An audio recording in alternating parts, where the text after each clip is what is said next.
Hi, the White Lotus fans. Welcome back to Tori Talks with Dr. S. I'm Tori, and this is Dr. S. We're going to talk about The White Lotus Season 2, Episode 3, called Bull Elephants. Whatever. So let's begin with Harper and friends. Yes. So, Harper, what did you feel when she was like, I'm going to be good today, and like was trying to be on her best behavior for Ethan? I was very amused with Ethan's reactions. It was what reactions, right? Like she's like laying on the bed, trying to seduce him because she knows he likes morning sex. Like it was a nice effort for her to care. I feel like I really like that she did that. It kind of makes herself, like she makes herself vulnerable, right? Like I'm going to put myself out there, but everyone's just looking at her like, what is wrong with you? Yeah. So even when she's trying, it's not being received cringy. well. Yeah. It's super cringy. Oh, it was though. But so what's their deal? Yeah. Why he's not into her? Why is he with her? Yeah, I don't get it. Because she seems to be more into him than he is into her. Yeah. But is it a trust thing? Because maybe she was there before the money, or But I don't know because he does not seem. He doesn't seem into anybody though, or anything. Maybe he's feeling numb. Maybe. But you're right. Yeah, there's not really a lot going on there. Right? Yeah. Like, he doesn't seem like he doesn't want to be like a player or anything. He just wants to like process his new wealth. Yeah, maybe he hasn't even gotten to do that yet. Maybe it's so new. Well, obviously it is.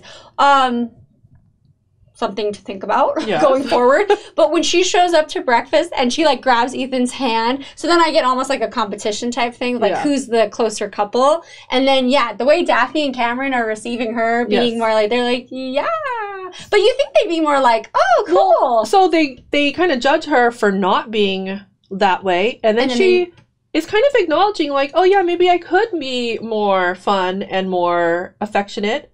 And then when she tries to do it, everyone reads her as not authentic. Yeah. So she can't win. She can't win. I felt the same way. I kind of felt for her in this episode. I thought she was really trying, because that's a hard thing to do. To try to change yourself when you realize, hey, maybe people, what they're saying is right. Because most of the time you get defensive. Yeah. Right? You say, oh no, I'm not like that. It's everyone else. But she's actually saying, maybe I should try to loosen up a little bit. Very mature of her and nothing. I kind of thought Ethan was kind of looking at her a little bit with affection as she made those efforts. He kind of laughed at her. Yeah, like it was kind of cute. Yeah. But maybe he just sees her more like in the friend zone now or something. Yeah. Because he doesn't like hate her. He just more is just like, okay, you're going to do this?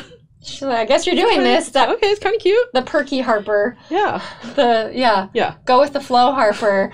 I have to say I really feel for her because when Daphne was like, oh, I'm going to venture off. Oh, you should come with me. She's like, what? Like in her head, she's like, because that's too much. Oh. Yeah, that's a bit too much. I know. I couldn't do it. Someone you barely know. Yeah, no.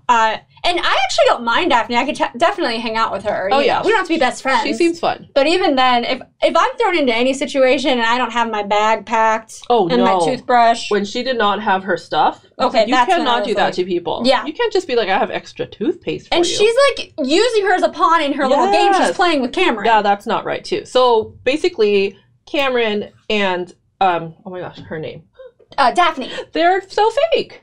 Yeah, so we figure out, because I thought they never fight, but they kind of had a little bit of a spat. But they do this passive-aggressive gameplay with each other. Yeah. And that's messed up. Yeah. And they've been kind of making Harper and Ethan feel like they're inferior. Yeah. When really, who's more dysfunctional? They're both dysfunctional.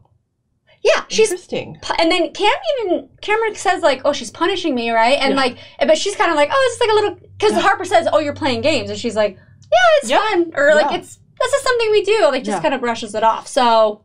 Oh, and then that moment when they're in the palazzo and just like oh my gosh, why am I so bad with this? Harper is asking Daphne, "Do you think Cameron has ever cheated on you?" And she's like, "Maybe once." And then Harper tries to express kind of empathy for her or some type of feelings for her, and she's like, "I'm not a victim." What was that? I don't know. What the heck was that? So I really feel like, well, she obviously feels hurt, but she thinks it's not okay to feel the hurt, so she says, "I'm not a victim." Is it because she is also cheated or has done things too? And it's possible she didn't say that, but I don't know, like where she says, I do what I want. But what she wants is to like spontaneously rent a palazzo and make him think that she's doing things that are... Is she attention seeking? Yeah, I don't know. Trying to make him feel jealous, but but she's not really doing, like, she's not out having sex with another man. It's not really that bad. Yeah. Yeah. So. She's just doing edibles. Yeah. That's cute. Aubrey Plaza's staring at that PT. So that's probably how I would be. I'd lose track of everything. Okay, so then on the flip side, we have Cameron and Ethan, and Cameron definitely trying to get Ethan out of his shell. But Harper was right, because Cameron says to Ethan, you should invest, like, I should help you invest, or like invest in my company or whatever it was. And why did you have to go right there? Like, I was thinking, so does he actually have money? And maybe he's about to lose his own money or something, and he's trying to get Ethan's, because I don't know, maybe there's something beneath that. Because why would he want? Supposedly he has all the money, he's had it all this time. So why does he want to get Ethan's business all of a sudden? And when they were playing chicken on the water skis, that freaked me out. What was that? What it was like masculine kind of thing was that? Some type of masculine, like a pissing contest. Exactly, like who's gonna flinch? I don't know, but they were both game. They're both. I don't like it. I don't know, it was scary. Yes. I mean, we knew nothing was going to happen, but so Cameron takes it upon himself to say everyone cheats. Like, it's just like a thing that people do. Right. But Ethan, of course, is like, it's like, no, they don't. And also, I'm watching, and I'm like, that's not true. Yeah, it's not true. Not everyone. Maybe a lot of people, I don't even know, but not everyone. Right. And having wealth gives you no excuse or, you know, reason to do that. Right. You don't get permission to cheat because you, like, okay, whatever. Yeah. So when, you know, Q, Mia, and Lucia, they come in, but then, Ethan turns down Mia. Yeah. And he's just like, no. There's a kiss. Yeah. But then I think he's like, because he's a little altered. Yeah. But then, he stops himself. Yeah. So that's good. That's respectable, right? Or he's not into women. Or he's not into women. I don't know what he's into, if anything. He doesn't know what he's into. He doesn't.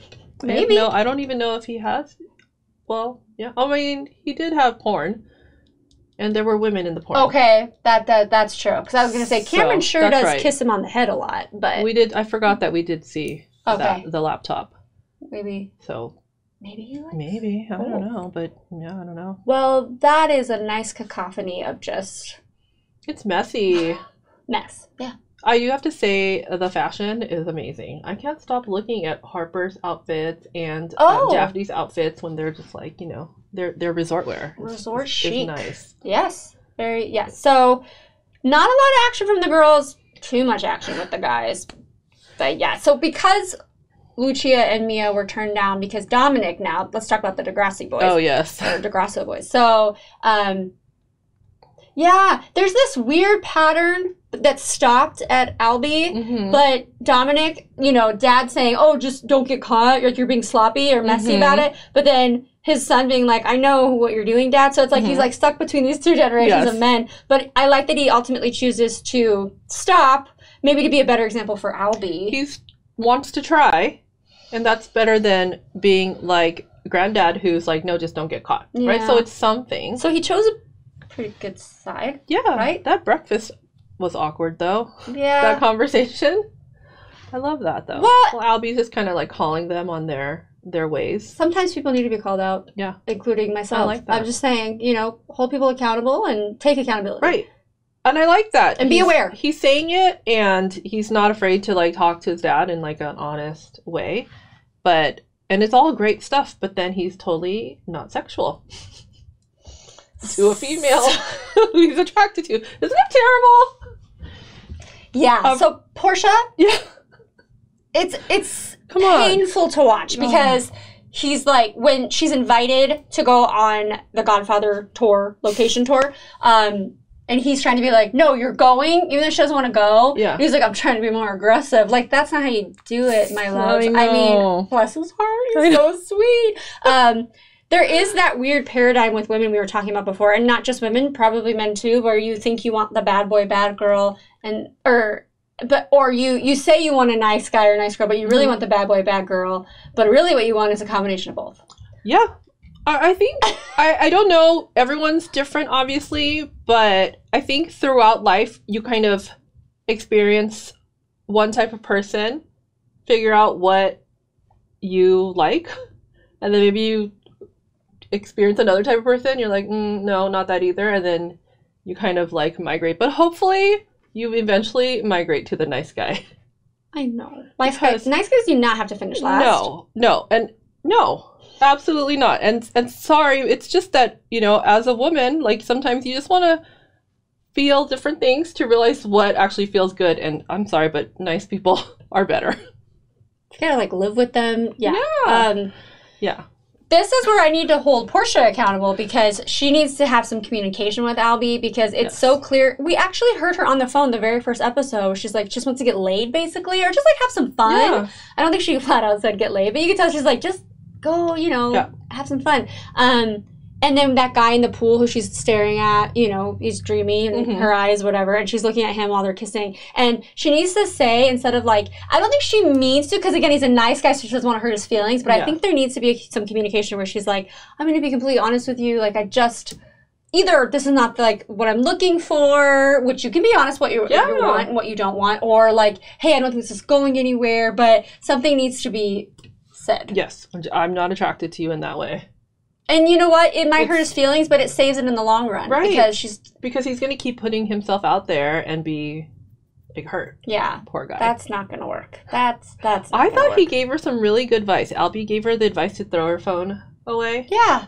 And she totally didn't even pay attention to that. When she said the thing about everything is boring and like how like you can't even get lost anymore because you have GPS, and when you're on vacation, you're taking the same pictures that everybody else is, and I was just like, hey, that kind of depressed me, man. Like, it was very depressing. But then I was like, it's true. It is true. And if that really bothers her so much, I felt really sorry for her. I did too. I kind of thought, well, you know, you can do what he said and throw your phone away. Yeah. Choose not to do that. Because you can. You have that choice. Yeah. Well, she can't because Tanya. She needs to quit that job.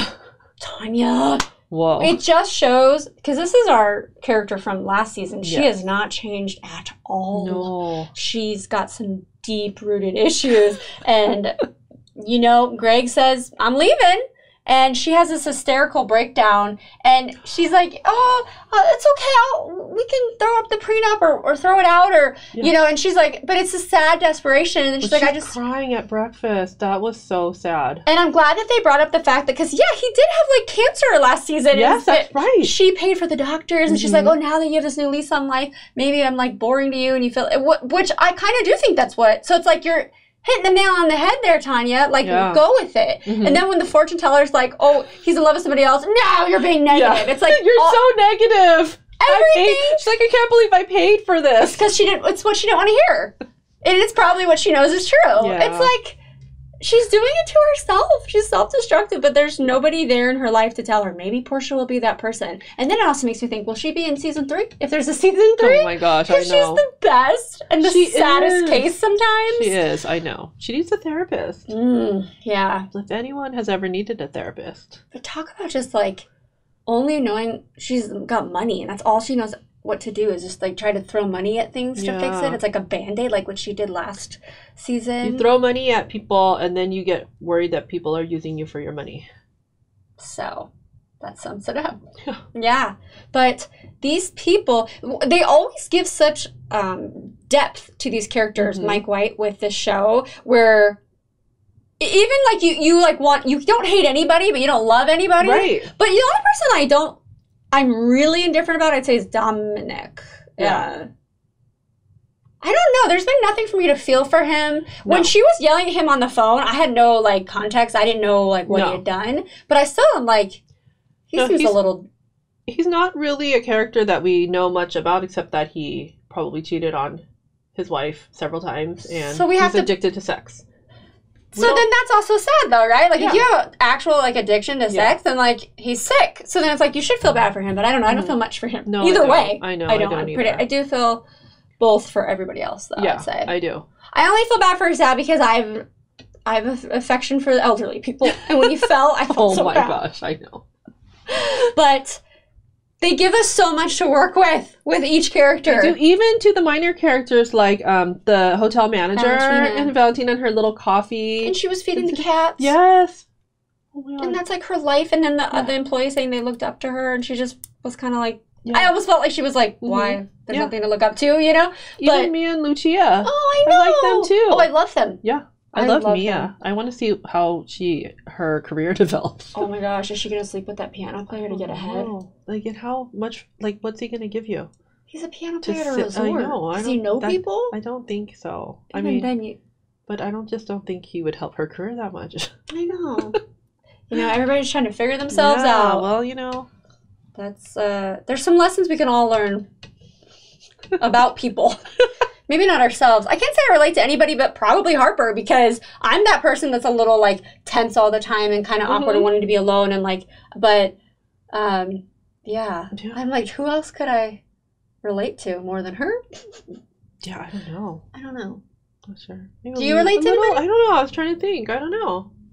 Harper might be the closest, too. Yeah. And that whole, especially from the first episode where she was like, like, there's too much going on in the world for me to just, like, she's like, why aren't you sleeping? She's like, oh, I don't know. Yeah. Everything that's going on. Genocide. Yeah. But it's been fun. Yeah. We're only 3 episodes in. Is there only 6 episodes? Oh, that's it? I think something like that. Wow, okay. That's good, though, when you don't overdo it and you don't just push it to 10 just to have it be 10. Yeah. So let's just hope it's not 10. Because I think we can wrap it up sooner. Yeah, I'm good with that. Yeah. There's not a lot of characters. No. Which is good. Yeah. All right. Everybody, let us know what you thought of this latest episode of The White Lotus Season 2. Please comment below. Keep the comments coming, good or bad. We love them. We love reading them. And then please don't forget to like and subscribe if you haven't already. And then we'll see you next time. Thank you. Bye.